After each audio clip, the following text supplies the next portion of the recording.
cumprimento a todas as autoridades presentes, né?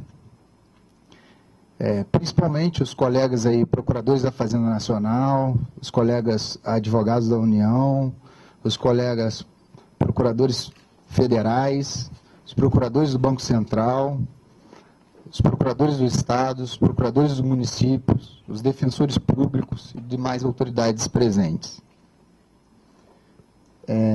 A gente não podia deixar de introduzir o discurso sem falar da dedicação, obstinação, liderança e entusiasmo que nossos colegas, Dr. João Carlos Souto e Dr. Jorge Messias, conduziram o Fórum Nacional da Advocacia Pública Federal. Nesse pormenor também é necessário ressaltar os nossos colegas de luta, digamos assim, que a gente pode citar aí a ANAP, presidida pelo Dr. Juliano Dociana, a ANPM, presidida pelo Dr. Evandro Bastos, e a ANADEF, presidida pelo Dr. Gabriel Oliveira, os quais têm participado de uma agenda da reforma nacional, da reforma da Advocacia Pública Federal junto ao Congresso Nacional. Hoje, a gente pode dizer que o Fórum Nacional da Advocacia Pública Federal é uma realidade. E essa realidade ela foi construída através do diálogo, da ponderação e da sensatez dos dirigentes envolvidos com o Fórum Nacional da Advocacia Pública Federal. E, entre as associações, sindicatos, integrantes do Fórum Nacional da Advocacia Pública Federal, é necessário ressaltar a luta de todos na construção desse conglomerado de forças para a gente partir para um futuro melhor da advocacia pública. Assim, ressalto a atuação da doutora Joana Dark, presidente da ANAJUR, mas não deixando de lembrar da atuação da doutora Nicola, o doutor Rogério Filomeno, presidente da ANPAF, também nosso companheiro de luta aí, ressaltando também as inúmeras conquistas protagonizadas pelo doutor Ricardo Franco e o doutor Gifone. O trabalho conduzido pela doutora Meire, junto à ANPREV e junto ao Fórum Nacional da Advocacia Pública Federal. O trabalho que a ANAUNE, através do seu presidente Marcos Luiz e dos ex-presidentes Cosima e André Alcântara e do atual secretário-geral estão desempenhando ou desempenharam para a construção do Fórum Nacional da Advocacia Pública Federal. O doutor Fabiano Gentalha, presidente da PBC, precedido aí pela participação do doutor Jorge Messias, doutor Danilo e doutora Ana Luísa. E atualmente do atual diretor jurídico, doutor José Augusto. Também não podemos deixar de esquecer o papel aí desempenhado pela APAFERJ, através de seu presidente, doutor Alemani. Por fim, devemos citar a participação do doutor Souto, doutor Andos, capitaneando o Simprofaz nas últimas duas gestões e participando diretamente das atividades do Fórum Nacional da Advocacia Pública Federal. Queria dizer que a luta do Fórum Nacional da Advocacia Pública Federal é uma luta que transcende a defesa das prerrogativas dos advogados públicos federais. É uma luta pela integração entre os interesses dos cidadãos e do Estado. Por quê? Porque a Advocacia Pública Federal defende o erário, defendendo, consequentemente, a nação. Essa atuação do Fórum ela está em consonância com o papel que o legislador constituinte procedeu à advocacia pública, que é o papel de ser uma das funções essenciais da justiça.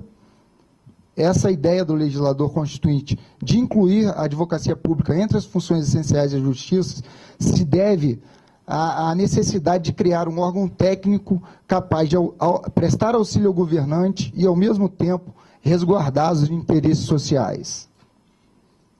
Isso porque cabe à Advocacia Geral da União, a representação judicial e extrajudicial da União lato sensu. Nesse sentido, importará dizer que seus membros exercerão um papel diretamente ou indiretamente relacionado à concretização das políticas públicas do Estado brasileiro. Diante dessa perspectiva, podemos dizer que é dever dos membros da Advocacia Geral da União darem suporte à execução orçamentária das competências da União, desde que essas ações sejam constitucionais e legais, sendo certo que essa aferição será realizada no caso concreto ou por meio das normas regulamentares expedidas pela Advocacia Geral da União, seja através de um profissional técnico imparcial, altamente qualificado, não sujeito às pressões políticas, o que está conduzindo a um ganho de qualidade para a política pública escolhida. Essa atuação da Advocacia Geral da União na fase do planejamento, na fase da formação, da elaboração, implementação e execução da política pública está propiciando um planejamento estratégico para a União. Nesse pormenor, é necessário ressaltar que o papel da advocacia pública tem avançado no sentido de que hoje a gente não faz uma defesa míope da União, a gente faz uma defesa contribuindo com os anseios do cidadão. Essas responsabilidades, digamos assim, elas foram surgindo ao longo do tempo, com o amadurecimento do Fórum Nacional, com o amadurecimento do papel que o advogado público tem para a União. Então, a gente tem que ressaltar que não há como dotar o Estado de várias atribuições sem dar umas condições mínimas para o mesmo executá-la, né? E, nesse pormenor, a AGU exerce um papel estratégico, porque defenderá o patrimônio público e o interesse do cidadão e o interesse da justiça, na medida em que estará, juntamente com o Ministério Público e com o Poder Judiciário, entre as funções essenciais da justiça, e a AGU hoje tem contribuído muito para a eliminação, resolução dos conflitos judiciais, o que, em certo aspecto, alcança esse objetivo de dar um acesso ao cidadão a uma prestação jurisdicional mais célere. Assim, a construção e fortalecimento da Advocacia Geral da União, conforme os anseios constitucionais, tem sido feito gradativamente, mas é necessário, para o bem do nosso Estado Democrático de Direito, que essa mudança ocorra o mais rápido possível, considerando que hoje a gente tem uma realidade não condizente com as outras funções essenciais da justiça. Hoje a gente tem uma estrutura de carreira de apoio ainda não efetiva, a gente tem deficiências nas instalações e funcionalidades, a gente tem um fosso remuneratório entre as funções essenciais da justiça e prerrogativas em condições inferiores aos juízes e promotores. Então, para concluir esse trabalho do Poder Constituinte Originário, nós precisamos lutar para que os integrantes da AGU possam compatibilizar sua vocação com sua satisfação pessoal e profissional, fazendo valer a equiparação entre as funções essenciais da justiça, conforme seja a interpretação do artigo 29, parágrafo 2º da DCT e capítulo 4 da Constituição Federal.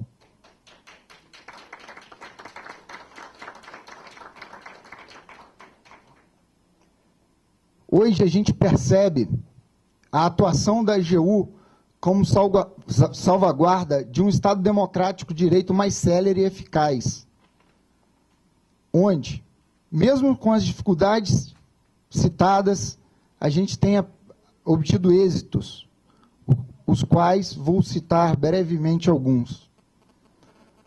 tirados do relatório de gestão de 2010 da AGU. Somente no ano de 2010, a União arrecadou, economizou aos cofres públicos o valor de 2,26 trilhões de reais.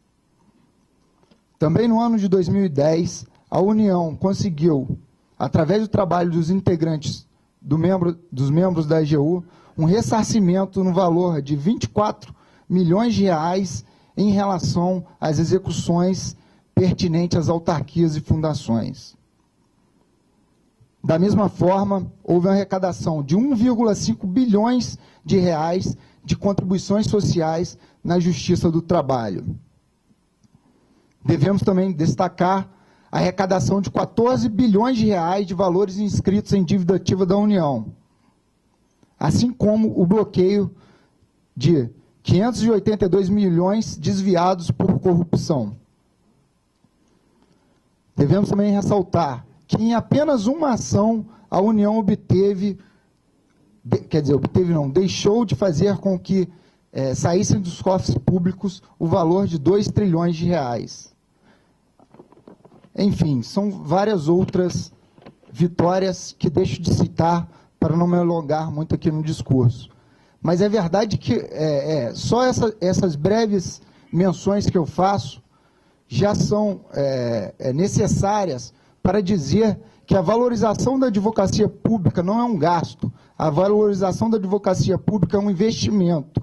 E é nesse sentido que a gente tem trabalhado para haver uma reforma da advocacia pública e aprovação das PECs 443 e 452 que tramitam no Congresso Nacional. Podemos, assim dizer, que sonhamos um sonho acordado, porque esse sonho somente produzirá frutos se batalharmos com obstinação, garra, liderança, lucidez e temperança. Agradeço a todos que contribuíram para esse momento, que Deus nos ilumine e permita cumprir fielmente esse mandato. Muito obrigado.